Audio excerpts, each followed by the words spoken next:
Welcome to Good Life. I'm Dean Wilson. So glad you're with us wherever you're joining us. If you're watching us on TV here in Santa Barbara area in California, we welcome you at TVSB. And so many of you are joining us all around the world on all these different platforms, and most recently including the podcast, which can be found any podcast platform. You can search for Good Life Conversations. You can find us there. We're so grateful for each one of you. It's Good Life is about the good stuff, and then we've had so many amazing people and people of all walks of life, and it's been such an encouragement to me and to so many. And so we're grateful for you. We're brought to you as always by Bunning Chevrolet, our good friends. We're grateful for them.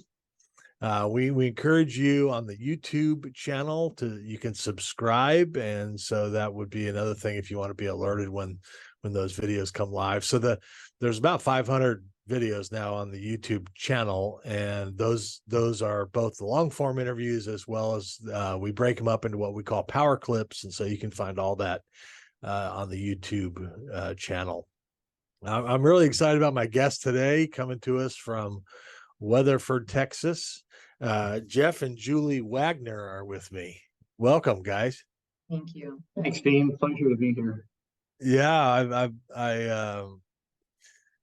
I've been excited about this and hearing a little bit about you from our mutual friend Greg Dawson, and we know that I think you guys. What Jeff? Did you play volleyball together? Is that what happened? We did play volleyball together at Chico State, and then I went off to law school. Most of the guys on the volleyball team were a little different than me at that time, and I came back to Chico after completing law school and saw Greg Dawson on the worship team and kind of did that Tim Allen. What? I don't get that, but he had met the Lord, and it was game on from there. It was really a lot of fun, and Greg and I enjoyed our years playing ball together at Chico State. Oh, that's so great. Well, that's great. Well, I say this from time to time because when I meet friends like you, I think it's true that the family, just as an institution, but we're made in families, and I sometimes think that that especially with our young people, that we're talking about building all kinds of things and getting successful and making money and doing this and doing that and changing the world, and that's nothing wrong with any of that, but there's something really important about building a family, and I don't think there's anything more important in life than building a family. I just think that's what outlasts you. That's the legacy. That's what changed that. You want to change the world. I mean, you guys have 6 kids and 8 grandkids, and it hasn't been easy, but you want to change the world. Build a great family. Let me just start with that. What do you think about that? Yeah, I'm gonna tell a little story on my wife, and I want her really to respond because she is the backbone of really all that we do in that way. I mean, not that I'm not, but she really has been amazing. But so when we first got engaged, and maybe we were married at the time, I remember distinctly where we were in Chico, and I was actually accepted to go to Trinity Seminary, but an elder said you might be too feisty for the pulpit, so I ended up committing, the ultimate abomination, not going to seminary and going to law school. But Julie turned to me as we were talking, and she said, "I will totally support you in your career, but don't hold me back in mine." And I'm like, "Oh, she's a professional hairdresser. Like, okay, that's fine." She goes, "No, family." So go ahead, babe. Yeah, always we talked about a large family. We both come from a family of 3 kids. From the time that I started considering marriage and what have you, it was always, I want 4 or more. Number 4, we were so in love with her. We always say that she's the one that kept us going because it just kept getting cuter. But yeah, just always, I just felt like that was my calling. I love being a hairdresser because I could be at home once we started having kids and I could work out of my home. That pretty much came to a halt, except for family and friends, once we had number 5. But my heart's desire, and that's one of the ways I feel like God has really shown me that he loves me, just the fact that, like, he knows my heart and my desire, and he's given me that. So it's it's God and family for me, and everything else can fall by the wayside as far as I'm concerned. And one of the things that we consciously made a decision to do was be a single income family. I mean, Julia has participated through, cutting here in the home and that sort of thing. But those have, there's, in order to survive sometimes in this economy, that made it tough for us. But that's also sort of the chosen profession has allowed me also to have her always at home and being with the kids and pouring into them. So that's a home run. We also made a covenant when we got married that at 2 years, despite whether we have a home or an RV, I mean, all of our friends were kind of like a home, an RV, and then a family. And at 2 years, wherever we were, no matter what, we were going to start our family. And, you speak about James Dobson, also just going through some of his stuff pre-marriage. It was taught that if you want to be a one-income family, start out as a one-income family, even if you don't have children. Even if though I'm working, put mine aside and just live according to your means as to what the working partner is going to bring in. So that's what we did. That makes a lot of sense. Yeah. We had an RV. It was an excursion. All our kids around it.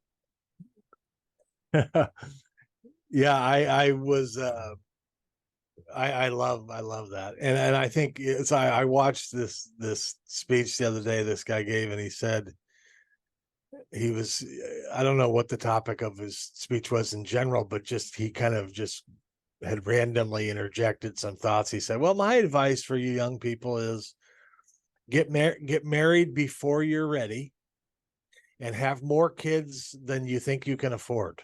Was that me? Did I say that? And I thought, well, speaking of the upside down kingdom of God, where, we do things differently, like, children. I was with a guy on Friday, came into my office, and he's got 3 kids, and he's living here in Southern California, where nobody can afford to live. And he said, and I said, he's got 3, and I think they're heading for number 4. And he said, yeah, children are a blessing from the Lord. And so we figure, why not just have more? And I'm like, go for it, man. I'm with you. If you're going to wait to, especially in California, if you're going to wait to have kids until you can afford it, never happen. That ship is not coming in.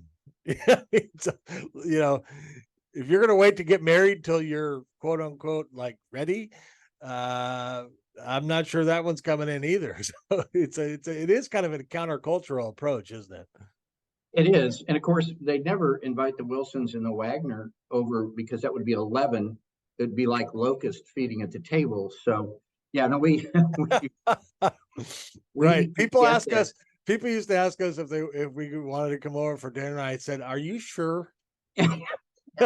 Are you really sure you want to invite us? Like, there's lots of other.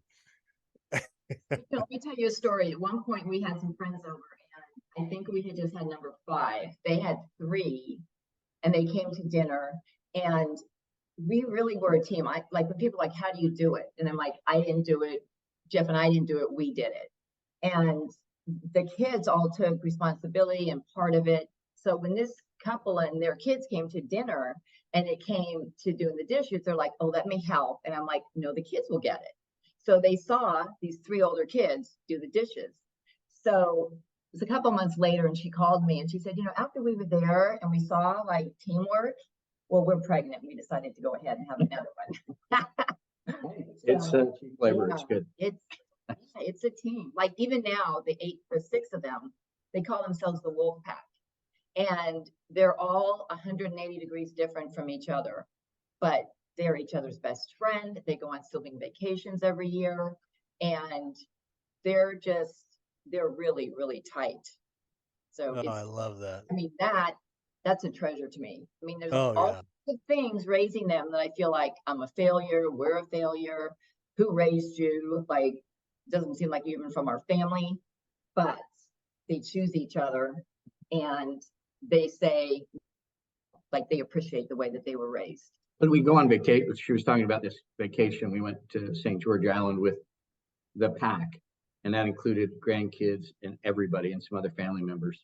I'm sure we violated the space requirements of that house we rented, but they had already planned on me. I said, Mom and Dad, we got meals, we got dishes, we got everything. And it was an incredible 9 or 10 days. Yeah, it is team. Yeah, when you see your kids loving each other, it's a little bit, I think, into the heart of God when he sees us, you know, the pleasantness that happens when brothers and sisters dwell together in unity. I think we can taste that, because is there anything better than seeing your kids get along and love each other? So let me say, there was some conflicts that went on, but No, it was no. so it was I so didn't know that. cool. I know. Look, you know, the glass is half full for Jeff all the time. But to see how they worked through it was amazing, because they live at different parts of the country, and one has 2 girls and one has 2 boys, and one is like, boys will be boys, and the other one is like, no, they won't. Like, they're gonna, you know. and so we didn't even, like, for a while, we didn't even know what was going on till there were tears, and they kind of both went to their corners. But by the time we left, it was, you know what, I love you, you do it your way, I'll do it my way, never the twain will meet, but we're siblings, we're friends. This isn't, it doesn't matter on that. Yeah, So, love it.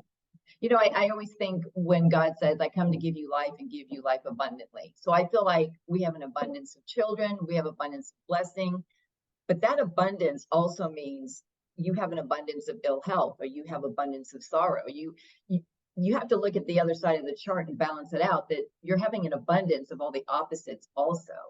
Right. But Sure. when he says, I come to give you life, then through all those things, yeses and nos, joys, sorrows, you know, rejoicing and grieving, there's still an abundance, and that abundance is him. So whenever we have felt like failures, or I particularly, he's just always really said, you know, I know your heart, I know their hearts. This is, you know, I gave them to you, and I love them more than you do, which is unfathomable to me. So do you guys see that I married way over my head already? Yeah, absolutely. Okay, Yeah. Can you turn his mic off? That happens a lot, but I take her, I do some prison ministry, and I take her in, and it's game on. It normally, if we're going places, she comes in behind me, grabs onto my arm, goes, don't leave me. We go in and do prison ministry, and I'm looking for where she is next. It's pretty cool. I love that. I love that. I want to get into that in a second, but how did you make it through teenager season? Duct tape and handcuffs. You know, No. I relegated certain arguments to Jeff, or just, I took things so personally until we got to like 4, 5, and 6. Because number 2 is a girl, redheaded, just, you know, I said no spaghetti straps or your midriff showing, and it was a battle every day. Right. Redhead? Yeah. Oh. Megan. Oh. So redheads. Yeah. Yeah, I get I've got redheads. You don't have to tell me. Your money. Yeah. So, and there were just times, like, I would call Jeff and I'd be crying, and he'd say, you know what? You ruin their day. Don't you let them ruin your day. I was like, okay, I can do this. I can do this. Well, I would come running in with my black and white shirt, blowing my whistle, but it really wasn't quite that bad. You know what? I have to really give a prop to it. I'm not sure that they're still around, but it was Peacemaker Ministries with Ken Sandy, and I was part of that as a young lawyer, and they had a young peacemakers thing, and I used to go to the Christian school in town and teach conflict resolution. Now, I'm sort of gifted in that way anyway, but much of that we utilized, and we're very different in the way that we process that. But, you know, listen, from the time a kid is 7, 8, 9, 10, they're starting to get their own true identity. And when they move into teenage years, we may describe it as selfishness, but what it is beginning to capture their identity, wanting to make their own decisions, seeing other options, and trying to find out why those people do those things. And if my kids are listening right now, it'd be like, is this live or Memorex? We have different rules. And they got that. It was like, how come they get to whatever it was? And we lived that out, notwithstanding some considerable pushback even from within the church of how, we would do things. I mean, we homeschooled up to ninth grade. And then by that time, we figured that we got their hearts. Let's launch them. Let's send them into high school and whatever. Now, some of the younger ones, because my bride had two little guys, our youngest, and 3 in homeschool still. And we're like, I came home one day and I go, yeah, I still want to be married. So we put some in Christian school and some in junior high public school. But this time where they're in the teenage years, it's just a point where don't run them off. Don't, have your values, continue to hang with them, but process and talk and love them in the midst of their failure. I think it's probably more that you have to say in that, just as we raise them, but it's probably, we are very different in how we process conflict. And I tend to be the mediator. And she is very good at making our family, that includes me, by the way, toe the line. And sometimes it was like she had 9 kids, and I get that. And because I would jump right in with the kids, and she'd look at me and go, "Really? Well, the family. Oh, yeah, that's right. There'd be 7 kids. Yeah, math was never my strong suit. So. But it was a good tag team. She talks about team, and it really was. And by the way, it's not just your internal team, it's those who you surround yourself with at church, your friends. No plug big time here, but Greg and Shelley Dawson, big time friends, John and Lily Lauer, and many friends when we were in Chico who, mentored us. I read a lot. I was mentored by Jim Dobson. I was mentored by Jim and B Book. They own Book Family Farms in Chico. As a leadership model, I read a lot of John Wooden and Dr. Henry Cloud and some other guys who just taught me how to lead, because I didn't, the scriptures give us the way to lead, but I needed more specific stuff. And so we had also a team of folks within the church that helped us and gave us feedback. And that's how we got through. I just learned something this past weekend. Our eldest son was here visiting for a week, and he's our prodigal. And he has spent, I think he mentioned 3 or 4 years in therapy. And so I would say when we would all be together, and he would say, I have to go for my, do my Zoom or whatever. 2 hours later, he would come out and I'm like, so you fixed? And he'd kind of chuckle. And I'm like, I have someone you could talk to for 5 minutes and he's free and you'd be fixed forever. So he kind of rolled his eyes at me and go, yeah, Mom. And I know it's in his heart. I know everything's there, but just in our discussions, he was sharing a lot of what he has learned in therapy. And like, I had to apologize to him.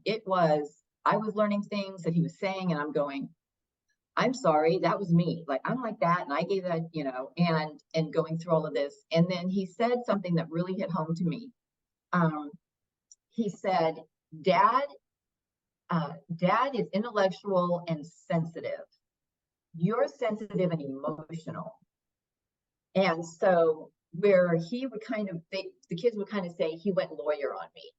he would start, well, working his logic and his mediation skills and, all this. And they're like, I'm not a client.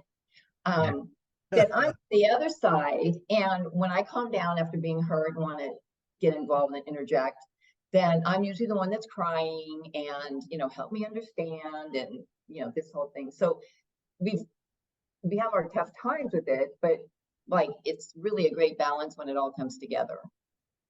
So it was such an enlightening moment for me. Be good listeners, teenage years, be good listeners. Just listen, love, and keep your wits about you. Because right now, all 6 of my kids, they'll come in and they'll still pile on our couch, watch a movie, or just hang out. And I like that. To me, that's the home run. That's yeah. Oh yeah. Yeah, I think families, people that are really committing to go the distance, really do have a target on their back spiritually. Yeah. I think there's a real, I mean, this is my opinion that, we're spiritual beings having a human experience. This is a very finite moment that we're like in these bodies. And so the enemy, I believe there's an enemy, and that families, the family unit as a whole, but families like yours really are going to take some incoming. We've taken incoming with suffering, with self-inflicted suffering, and people know my story for the most part. But so, I mean, how have you guys weathered suffering? How have you stayed together? This is, I think, 42 years of marriage.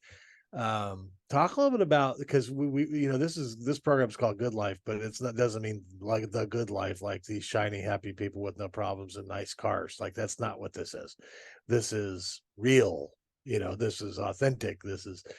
And so talk a little bit about kind of how you guys have gone the distance here, and by the grace of God we'll go the rest of the way until we're in a much better place. But talk about that. I'm just going to give a quick blurb and then want Julie to go. But I was very focused on getting a wife who loved Jesus. I was in church. There was, I'm going to quote Maverick here, is a very target-rich environment. But she just stood out. And listen, it's not when it's easy. It's when it's hard. Yeah. It's when 60% of the world, and the church's statistics are no different, vote with their feet in divorce when things get. And I'm so thankful for that. So that's.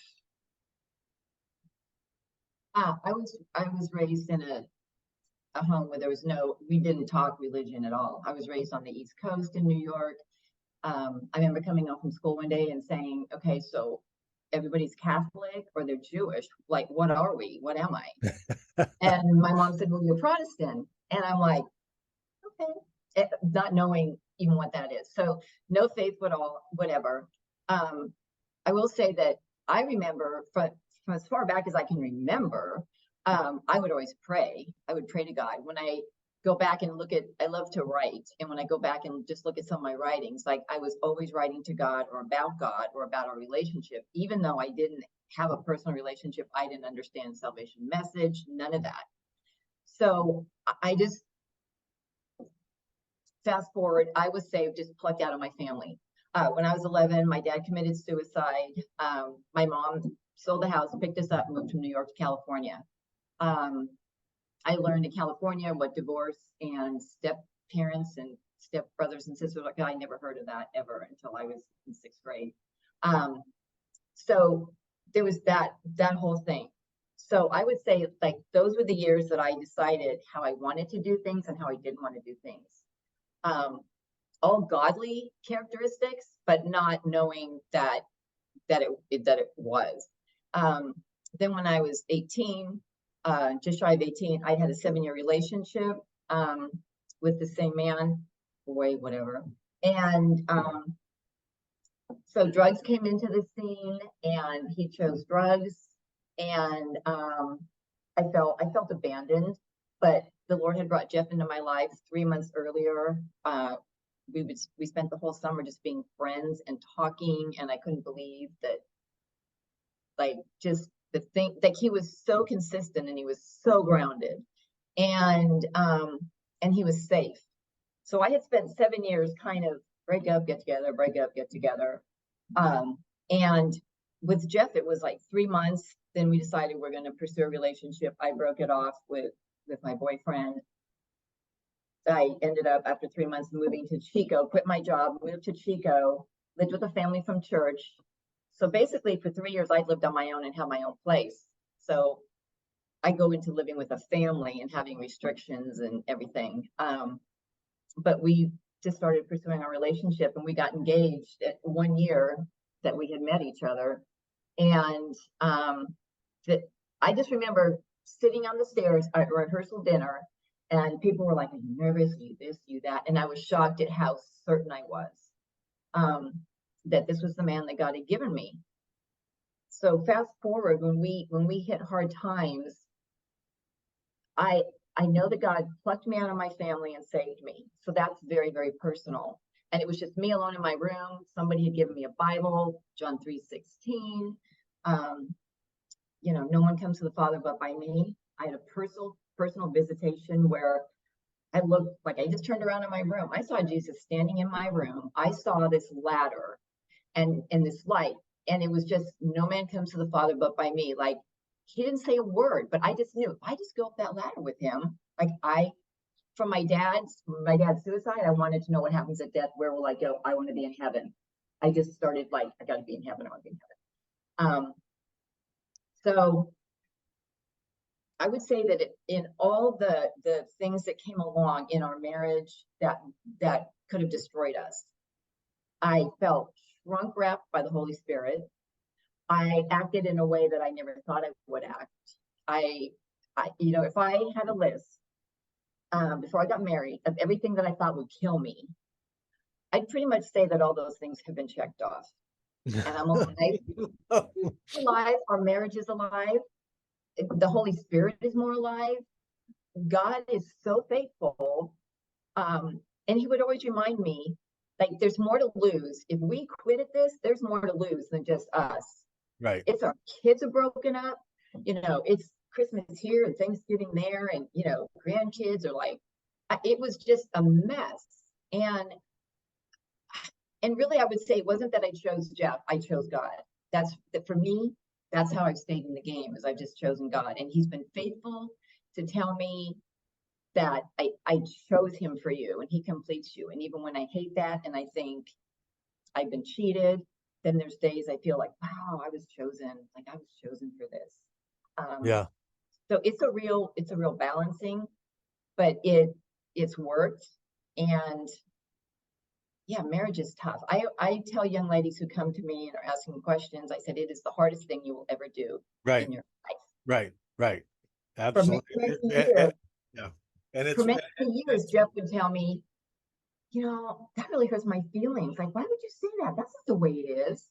I'm like, from a woman's perspective, at least I know that it is. So do you agree?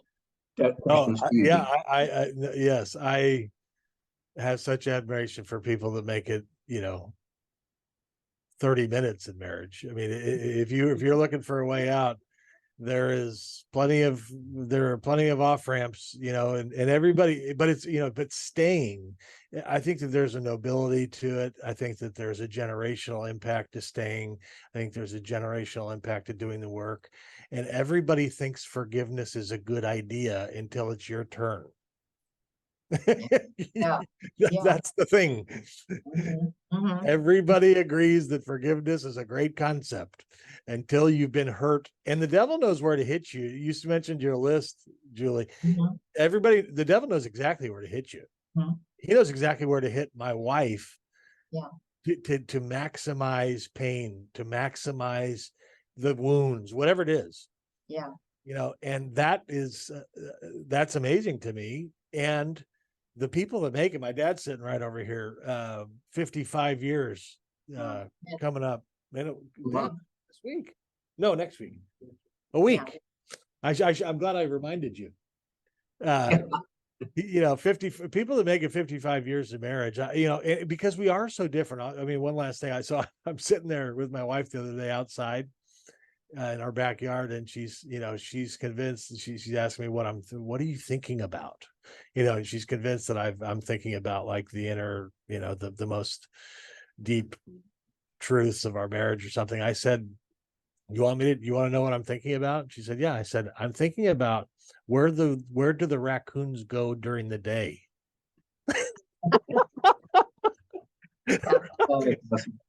You know? Yeah, a lot of times people ask me, what do you think, like when we get in the car? I'm not a talker in the car. My mind just goes like, and he always goes, so what are you thinking about? What's going on? And I'm like, you don't even want to know. And he's like, no, I do. And I go, I don't even know where to begin. So it's just, I can't just like, I'm all over the place. You know, one of the things that when we were going through a very hard time in our marriage that involved some pretty bad decisions by me, and I don't, you know, mind sharing a bit of that, but it involved pornography and acting out in ways that really began to destroy our marriage. And it was really and we went to, and I couldn't recommend this anymore, but Dr. Harry Schomburg runs Stonegate Resources. And really, he started out at just with church leaders who had fallen and had a lot of issues. And he has two books. One's called False Intimacy. The other is called Undefiled. But, you know, and I had, you know, no disrespect, you know, love me for some Steve Farrar and Atterbury. And I'd read a lot of those books. But as a church leader and as a guy who just, I didn't know how to get this stuff out. I didn't know, you know, shame is a big factor in all of this. And I'm struggling for this with well over a decade. And I'm, and, you know, and crushing my bride or my kids was just like, I don't know how to do this. But when we went to a 10-day intensive thing with Harry, and blessed man, I can still call him up at any time. He's still doing it at Port Washington, Wisconsin. At that time, it was at Colorado Springs. But you know, you can go into all the weeds of the world that choke you out, and that really was happening for me. Law practicing, kids, and this and that, and you know, and my pursuit of the Lord was on a you know, a slippery slope. And it was great because Harry was able to point out, listen, these are spiritual things. Yes, there are behavioral aspects, but this is a deep spiritual thing. When I shared with him, you know, kind of where we were, he looked at me, and you could have like, I could have, you know, got into the gutter and not been able to see over the top after Harry looked at me and went, that says a lot about you. And but it was my relationship with the Lord, and where all the protective stuff that's so important for us. During that 10 days, most of our time was spent reading and praying, and moving our life and our marriage back into the Lord. Listen, we were in church. This is embarrassing, but I was an elder during some of that time. Mm-hmm. You know what is, when everything came out and I chose to stay with Jeff, I can't tell you the number of people that came to me and said, you have the right to leave. And then one person came to me and said, I want you to know, because she and her husband had many, many struggles. And her husband had been acting out for years, and they stayed the course. But she said, there will be people that will want nothing to do with you in the church. And that was so true. We were in a marriage class, and the people that were leading the marriage class, from the moment it hit the airwaves, they had nothing to do with us. Yeah. So our kids were going to a prom, and they were all gathered at the home and having dinner together. So we happened to be there. And well, I was there, Jeff wasn't, but I was there taking pictures and everything. And I was talking with someone, and this other woman who was one of the leaders of the marriage group just came up, interrupted me, started talking, and it was like I wasn't even there. And so I just backed away and like went somewhere else. But that's the judgment, and they will talk a story, but when the story hits, everybody has an opinion, everybody, I mean, you have to just, it was so surreal for me. I felt like I was 10 feet off the ground. I was looking at the world. I'm thinking, you don't even know how ugly this world is. You have no idea how ugly this world is. Right. You know, and it's Right. just like, I'd go to pick up the kids. Jeff was out of the home for several months, and I'd go to pick the kids up at summer Bible camp, whatever, and just struggling to hold myself together. And I'd go in there and I'd think, these kids are learning this stuff. All your parents think you have this perfect little life, and my kids are in this, and you know, my husband, to me, everything came false. The world became totally false. Yeah. Because everything that wasn't God had been knocked out from underneath me. Everything. And, you know, I said that, you know, everything hard prior was a training field. Excuse me, just a minute, go ahead. And then when this happened, I felt like, you know what? God gave us 25 years behind us. He gave us 6 kids.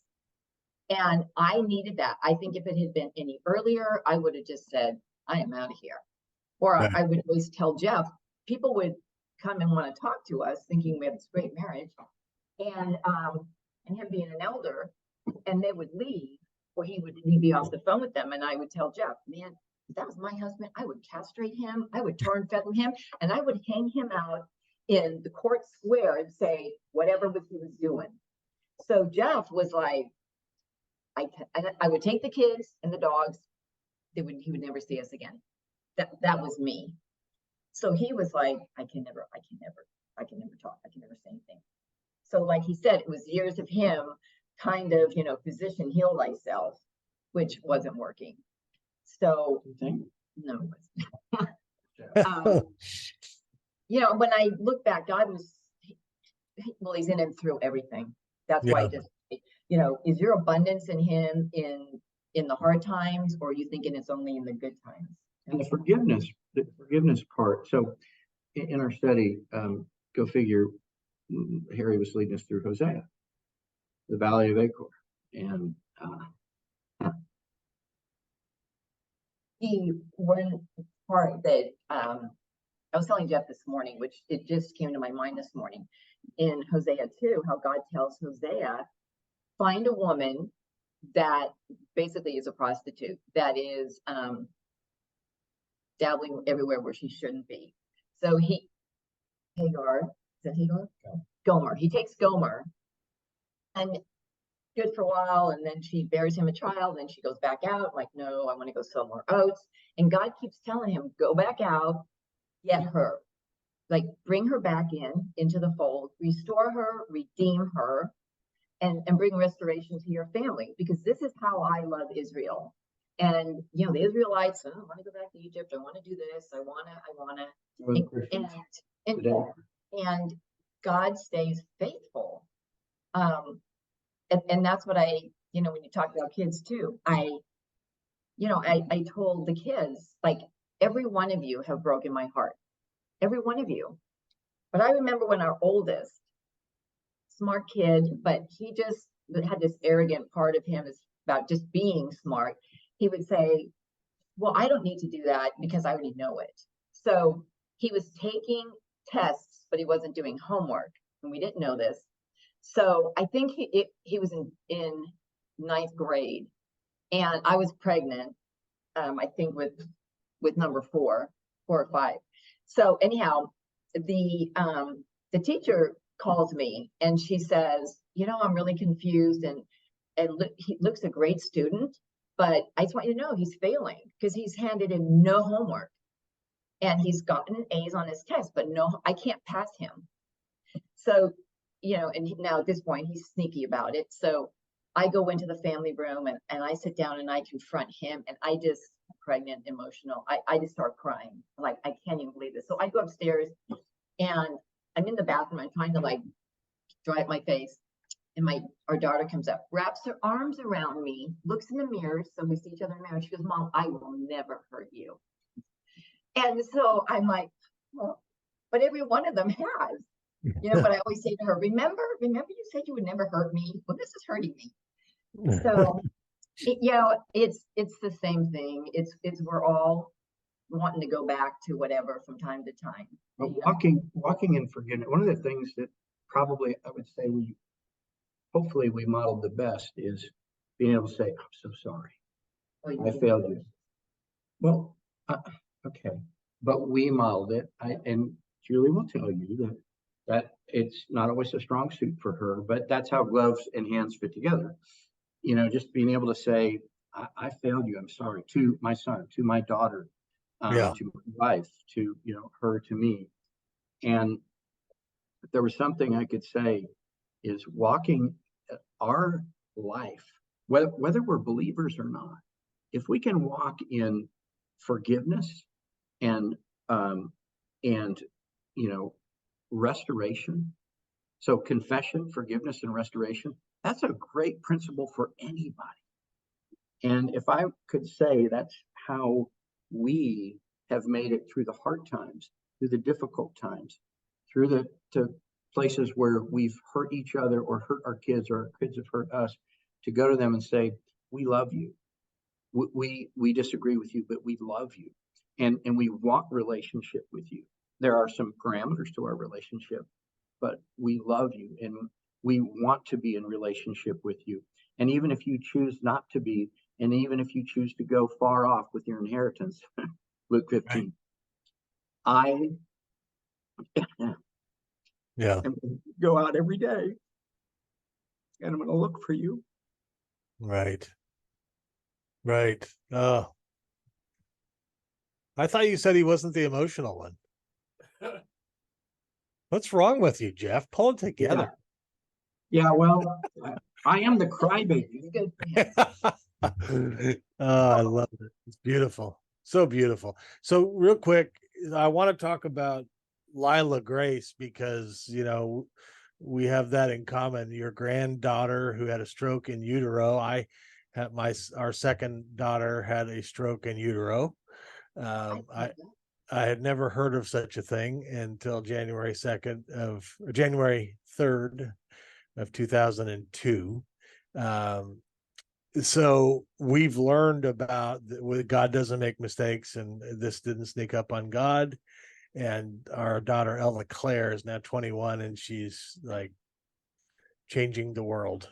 That's amazing. One phone call at a time. She calls people. She's on our team here at the foundation. And she's the CEO, the chief encouragement officer. And so she makes phone calls and it's hilarious. I get to overhear some of this, but how has Lila Grace impacted you guys just in this as a grandchild? We get this opportunity. Julie and I actually discovered it first. I mean, this is their first kid. And they don't see some of the things. And, we have a little experience. We've created 6 human beings and we see these things and slowly we're able to define, but it has drawn us close together, number one, but number two, it has drawn us prayerfully in, and then to watch how God has been amazing in this journey with Lila, because as I told you, Dean, they said, well, if she's, and we discovered this at like maybe 12, 15 weeks, and at like maybe 16 weeks or 20 weeks, they did a full neuro workup and said they saw areas of her brain that were undeveloped, and we were all playing the waiting game. And then we're just praying over her and praying over her. And her parents at that time, they were taking her to therapy. They're just getting after it. But, they said she wouldn't walk because it's her left side. So her left hand is a little bit palsied and her left foot. She's a miracle story. She's walking, talking, loving, amazing kid. But instead of walking, she started scooching. So our other granddaughters would show up, and they would scooch. They would not walk. They would get over and scooch with her. And then eventually they're like helping her up. And so this is back to the. They would put her on a blanket, pull her around with them. Yeah. Oh, And so we just watch her develop amazingly, miraculously to the doctors. I mean, Cook's Children in the DFW Metroplex is like a huge kids thing. It's a both post birth therapy, as well as they'll put you into all kinds of programs. But she walked in the other day, and her first run is to Poppy and Mimi, and Poppy Mimi, and she is loving, and she's articulate, and she's artistic, and she worship dances. And she's always singing. And we have all these videos of her and her younger sister Rosalind, who, like I said, is her bestie. So I'm a second born, she's a second born, Rosie's a second born, and we tend to be rather protective. And if anybody messes with Lila, you're going to get Rosie, a young member of the wolf pack. I love it. But Lila is amazing. Rosie, her younger sister, will help her. We're trying to discuss like a concept or something, and Lila's just not getting it. And then Rosie will go, Lila, like this, and she'll help her. And it's, I think young adults think that they're immortal, and it's kind of like, well, nothing's going to happen to me, nothing's going to happen to us. And it was hard when I was saying, like, she's not using her left side. And I remember we had, like, we call it a come to Jesus meeting, but they wanted to come to us and say, the comment was made by our daughter-in-law, well, we just want you to love her, stop trying to find things wrong with her. And so I said, we'll back up. I said, I told our son, go to the next doctor's visit, and when they say, do you notice anything, say yes, she's not using this. And I mean, they diagnosed it so fast, and so they were on the physical therapy and everything so fast. And that was fear driven too. I mean, they were like, oh no, it's our first baby. Yeah. But I remember them calling, Kyle calling us from the neurologist's office, and just weeping and saying she has cerebral palsy. And we were able to be really strong because God had already told us something is wrong with her. And so it didn't shock us. And I think you can attest to this. There's something you feel, again, it can be a sorrow and a sad, but don't you feel chosen that God gave her to you to love and take care of? For her to love, I used to say, for so many years we prayed. I remember being in the NICU with Ella Claire. Head was half caved in, and they didn't think she was going to live, breathe, do anything. And I remember saying, I've said many times since, for years we prayed for healing, and it just turns out it was mostly us that needed the healing, and so she's changed our life. You can, if you want to watch my testimony on YouTube, Greg will send it to you. You can see, you can actually see her. I play a video of her. She hears from the Lord. And so I play a video of Ella Claire telling me what she heard from the Lord in Spanish.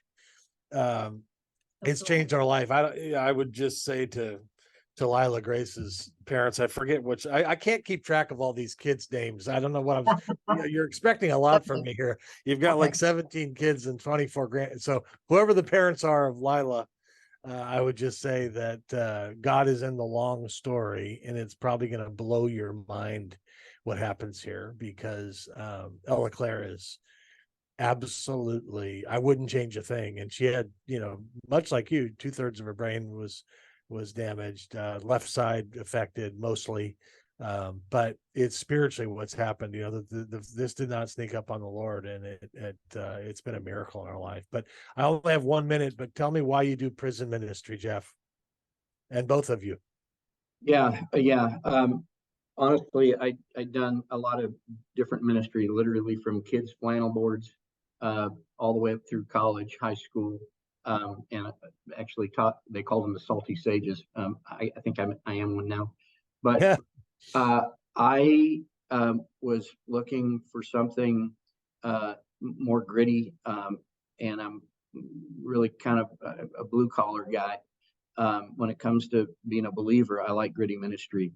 So it is part of the Jesus's mandate from Matthew 25, which is, hey, this is how we're going to separate. And don't forget about these folks. Why? Because they feel abandoned. And my kids didn't feel abandoned. My family doesn't feel abandoned. So we do that. And Julie actually creates journals for them, waits on the Lord for verses, puts them in there. The guys push each other aside to get a journal because they know that Julie's waited on a verse for them. I love prison ministry because, again, it was God acting. Him being an attorney, he said, it's a good thing you're not a judge. Everybody would be guilty. Going in there, like, I'll heard Judge Roe Bean. God, my heart, it's like God allows me to see past everything. They are real. They are raw. It's not, a lot of them have never had a relationship with the Lord, or obviously are so far away that it's foreign and they just crave it. And I hate playing church. I really do. Yeah. I'm not involved in a whole lot of women's ministries because I feel like it's a lot of fluff. Not to put down those ministries. You would get along great with my wife, Julie. Yeah. And there's times I'm lonely. I'm like, oh, I wish I had more friends. And Chico, we grew up and raised kids, so they were there. Here, we're older. It's, and Jeff's like, well, if you want a friend, make a friend. And I said, I like naturally occurring friendships. So that's not. We had friends drop in till midnight, and we couldn't separate. But back to prison. One time I was just in a really dark place in our marriage with some stuff, and we're driving, and the Lord said, go to prison. And he told Jeff the same thing. And he said, why do you think the Lord wants us to go there? And I said, I think he wants me to ask them to pray for us. We went in there and I just said, I need you guys to pray for us. I need you to pray for me. I am really struggling. I am telling you, the heavens opened up. This guy started to pray. It was so powerful. I think that's one of the most powerful prayers I've ever had over me and us. And that's why it's amazing. God uses those that you don't think that he will, and he ministers to everybody. And that's so true. It's power in prison. Everything is really powerful. It's really powerful. So that's what I absolutely love it. And I think one of the areas I think we're like-minded is I have trouble trusting people that don't walk with a limp. Yeah. You know what I'm saying? Yeah. Like I'm over it kind of. So I'm with you, Julie. Yeah. This has been real. The time was up like 20 minutes ago. So sorry, guys. Just, I couldn't cut this off. Amazing. I'm so encouraged. People are going to be very encouraged by this. I love it. We covered a lot of ground. You guys are fantastic. And I appreciate you sharing your story. And it's good to meet you guys. Thanks. Thank you. And if we just be happy to do it whenever. By the way, we're going to be out Santa Barbara here not too long to hang out with Kelly. So maybe we'll get some face time. And I can meet your wife. That you would love my wife. We'll do dinner. Greg will pay for it all. So that's perfect. Yeah, phenomenal. Should be. Or maybe he'll cook it for us. Yeah. Well, I don't know if I really trust his cooking yet, but we're getting there. Yeah, we're getting there. Greg Dawson since 1958. That's what I call him. That's it. Just to remind him. You guys, thank you. Well, I'd love to see you in Santa Barbara. So let's hang out for sure. Thanks, Dean. And thank you all for joining us today on Good Life. We're so grateful, and we'll see you next time.